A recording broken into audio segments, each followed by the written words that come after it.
Жогорку кеңештин депутаты Шайырбек Ташиев Кыргызстандын сот тутумунун судьялык кызматына талапкер болгон адамдарга мамлекеттик тилди Б1 деңгээлинен төмөн эмес деңгээлде билүүсүн милдеттендире турган мыйзам долбоорун сунуштады. Негиздемеде бир нече жолу судья сотту расмий тилде жүргүзүлгөн маалда доогер же жоопкер адам аны түшүнбөй кыйналышкан учурлар аныкталганы айтылат. Мындай учурларда судьялар расмий тилде жооп берүүгө же котормочу алууну талап кылат.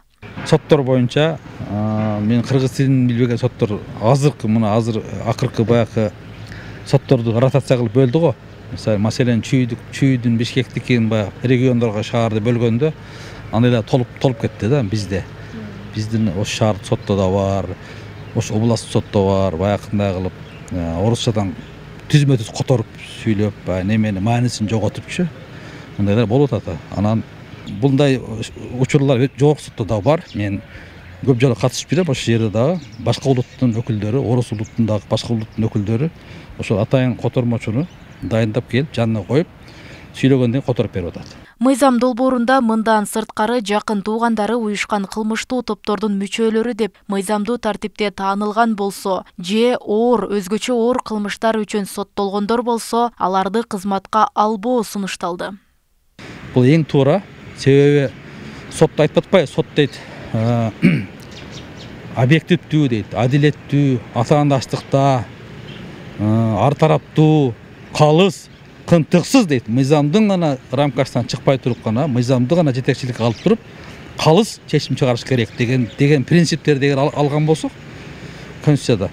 Анда демек биз ошол алардын керек болсо сотторду тандоодо туугандарын, урук туугандарын, бала чакасын, ошого тийиштүү туугандарын бардыгын ошол атайын текшерүүдөн өткөрүш керек. Буга үндөш эле Кыргызстанда мындан ары жогорку окуу жайларына тапшырган абитуриенттер кыргыз тилинен тест тапшырууга милдеттендирилди. Билим берүү жана илим министрлиги бул талап өлкөдөгү бардык окуу жайларына тиешелүү экенин эскертти. Тест абитуриенттердин мамлекеттик тилди билүү деңгээлин аныктайт жана жогорку окуу жайларына тапшырууда сынактын жыйынтыгына таасирин тийгизбейт. Мындай тестти тапшыруу буга чейин мамлекеттик кызматкерлерге милдеттендирилген.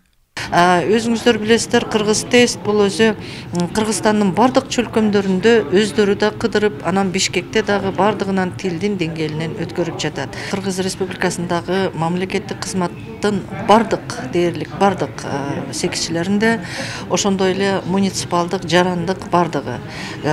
Бизде жөн эле моундай кызматкерлерибиз дагы мамлекеттик тилди билүү деңгээлинин категорияларынан өтөт. Былтыр 17 июлда президент Садыр Жапаров мамлекеттик тил жөнүндө конституциялык мыйзамга кол койгон. Ага ылайык мамлекеттик мекемелерде иш кагаздар милдеттүү түрдө кыргыз тилинде жүргүзүлүүгө тийиш. Эл алдында расмий иш-чаралар да мамлекеттик тилде өткөрүлөт. Ага карабастан бир эле сот тармагында эмес, башка министрликтерде дагы эне тилин билбегендер бар дешет серепчилер.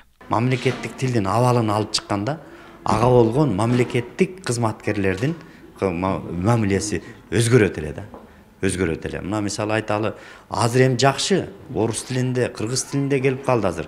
Айрым мына жогорку органдардан келген каттар кыргыз орус тилдеринде келип калды. Мурда жалаң орус тилинде келчү каттардын бардыгы. Анан буну ким эмне кылып атат? Мен мына ачык эле айтам.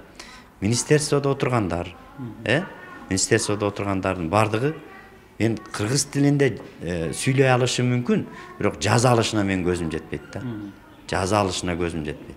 Себеби жазуу менен сүйлөө башка да. Конституциялык жана жогорку соттун судьялары расмий тилдерди билиши керек. Ал эми жогоруда айтылган судьялардын кыргыз тилин билүүсү боюнча талапты камтыган долбоор эми гана парламенттин сайтында коомдук талкууга коюлду. Эгерде кабыл алынып калса, Фемида өкүлдөрү кыргыз тилин билүүсүн тастыктаган сертификаттарды алышы керек болот. Роза Акматжан кызы, Адилбек Абдакимов, Ош ТВ.